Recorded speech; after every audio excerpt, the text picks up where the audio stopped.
Good morning girls. Third year history, विश्व का इतिहास, जिसे हम यूरोप के इतिहास के नाम से भी जानते हैं। हमारे यहाँ पर ए पार्ट और बी पार्ट के रूप में यूरोप का इतिहास पढ़ाया जाता है। फर्स्ट पेपर जो है वो रोमन साम्राज्य से लेकर के पुनर्जागरण तक का रहता है। बी पार्ट जो हम लोग पढ़ेंगे, यूरोप का इतिहास बी पार्ट, पुनर्जागरण से लेकर नेपोलियन बोनापार्ट तक। यूरोप के इतिहास में 1453 से पहले जो परिवर्तन था कि 5वीं शताब्दी से लेकर 11वीं शताब्दी तक पूरा यूरोप महाद्वीप जो था वह रोम अर्थात वर्तमान इटली के नियंत्रण में था, जिसे रोम के अंतर्गत होने की वजह से हम उसे रोमन्स साम्राज्य कहा करते थे। परंतु वो धर्म आधारित साम्राज्य था जो ईसाई धर्म शासकों के नियंत्रण में था। ईसाई धर्म के सबसे बड़े धर्मगुरु को पोप की उपाधि दी जाती थी और पोप का यह कार्य था कि वह ईसाई धर्म को मानने वाले सभी यूरोपीय देशों में राजनीतिक और धार्मिक व्यवस्थाओं को महत्व दे और अपने साम्राज्य को स्थापित करे। तो रोमन्स साम्राज्य का लगभग 700 वर्षों तक यूरोप के प्रारंभिक इतिहास में नियंत्रण रहा।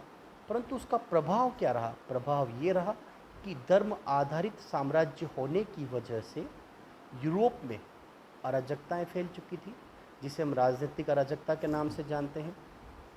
राज्य और राजा की शासन व्यवस्थाएं जो थी वो धर्म आधारित थी, और हम जानते हैं कि धर्म आधारित व्यवस्थाएं जो थी वे धर्म ग्रंथों के नियंत्रण में थी, और धर्म ग्रंथों की व्याख्या का कार्य धर्मगुरु अर्थात पोप के द्वारा नियुक्त किए गए धार्मिक अधिकारी किया करते थे।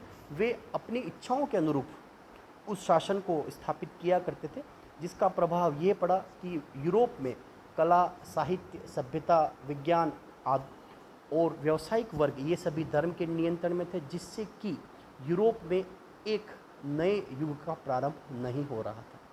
रोमन साम्राज्य पुरानी व्यवस्थाओं को बदलने के पक्ष में नहीं था, और उसी के समकालीन समय में विश्व इतिहास में जो एक महत्वपूर्ण घटना घटी, जिस घटना ने पूरे यूरोप महाद्वीप के साथ पूरे विश्व को प्रभावित किया, वह घटना थी धर्म युद्ध, जिसे हम यूरोप के इतिहास में क्रूसेड के नाम से जानते हैं।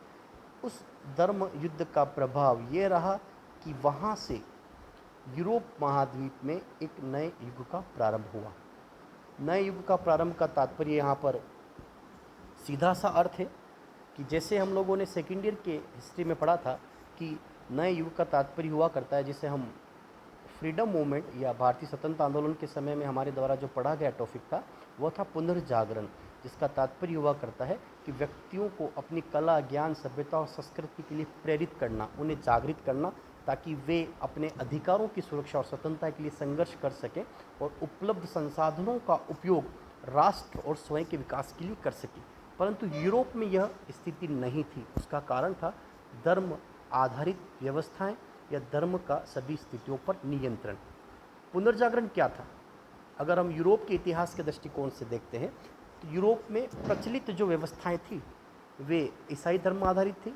ईसाई धर्मगुरुओं ने अपनी इच्छाओं के अनुरूप रोमन साम्राज्य को स्थापित किया, परंतु क्रूसेड जो एक नया शब्द है जो हमें यह दर्शाता है कि धर्म पर आधारित युद्ध ने यूरोप महाद्वीप में प्रचलित व्यवस्थाओं को किस तरीके से बदला।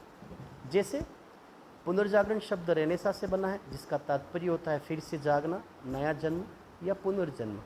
किस आधारित नए जन्म या पुनर्जन्म की यहाँ बात की जाती है, जिसका तात्पर्य था कि यूरोप में निवास करने वाले मानव समुदाय को बौद्धिक चेतना और तर्क शक्ति के आधार पर उन्हें किस तरीके से प्रेरित किया जाए कि वे धर्म आधारित शोषण या अराजकता की व्यवस्थाओं को समाप्त करते हुए यूरोप में नए युग को स्थापित करें। धर्म युद्ध शुरुआत थी जिसने यूरोप महाद्वीप में पुनर्जागरण को प्रारंभ किया, परंतु उसके साथ उसने पूरे विश्व को भी प्रभावित किया, क्योंकि धर्म युद्धों की वजह से ही यूरोप में ईसाई धर्म को मानने वाले तुर्क और मंगोलों ने नवीन व्यवस्थाओं को स्थापित किया। और हम जानते हैं कि पूरे विश्व में जो 3 चीज़ें थी, प्रारंभिक 3, जिन्हें हम वस्तुएं भी कह सकते हैं, उनका प्रभाव क्या था? जैसे मंगोल एशिया महाद्वीप के थे।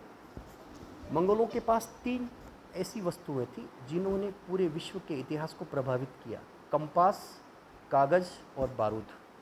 कंपास का उपयोग दिशा सूचक यंत्र के रूप में, कागज़ का उपयोग साहित्य या पुस्तकों को लिखने और पढ़ने के लिए, और बारूद का उपयोग युद्ध को आक्रामक बनाने के लिए।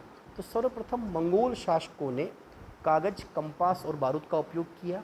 उसके बाद ये वस्तुएं तुर्कों के पास आई और तुर्क शासकों ने उन्हीं कंपास, कागज़ और बारूद का उपयोग करते हुए एशिया में स्वयं को शक्तिशाली शासकों के रूप में स्थापित किया। परंतु उनका उद्देश्य था कि एक नए स्वतंत्र महाद्वीप यूरोप में ईसाई धर्म प्रचलित है, हमें वहाँ पर भी इस्लाम धर्म या तुर्क आधारित धार्मिक व्यवस्थाओं को स्थापित करना है। इसी उद्देश्य से पहली बार यूरोप महाद्वीप के व्यक्ति कागज़, कंपास और बारूद से जानकारी रखने वाले तुर्क शासकों के संपर्क में आए, और वह संपर्क युद्ध के द्वारा हुआ, जिसे हम धर्म युद्ध के नाम से जानते हैं।